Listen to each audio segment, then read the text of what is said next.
নীলা, শুনলাম তোরা নাকি স্টুডেন্ট ভিসায় ইউকে যাচ্ছিস। তাহলে তোর বাচ্চাটার কি হবে? ও তো এখানে একটা ভালো স্কুলে পড়ে।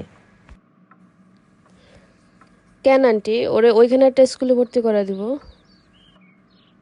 এখানেই যে খরচ, তাহলে ওইখানে তো আরো বেশি খরচ হবে।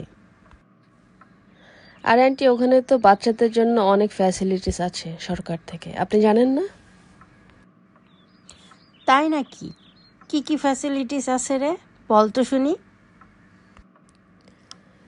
ইউকেতে তো স্কুল কলেজে বাচ্চাদের জন্য টিউশন ফিস, অ্যাডমিশন ফিস এসব দিতে হয় না। সরকার সকল খরচ বের করে। তাহলে বাচ্চাদের তো পড়াশোনার কোনো খরচ নাই, পড়াশোনা তো একদমই ফ্রি। খুবই ভালো কথা। আন্টি, আরও সুবিধা আছে। স্কুলের বই খাতা তো কিনতে হয় না, সবই ফ্রি। তাহলে তুই তো পোলাপানের পড়াশোনার খরচ থেকে বাঁচিয়ে গেলি।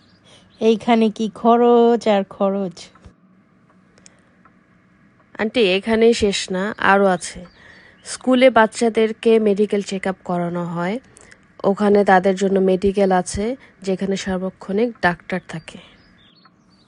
তাহলে তো খুবই ভালো কথা। বাচ্চা কাচ্চা নিয়ে তোর কোনো চিন্তাই করা লাগবে না। জি আন্টি, আসলেই তাই। যদি ভিডিওটি ভালো লাগে, লাইক করো, শেয়ার করো, কমেন্টস করতে পারো, আর আমার চ্যানেলটি সাবস্ক্রাইব করতে ভুলবা না।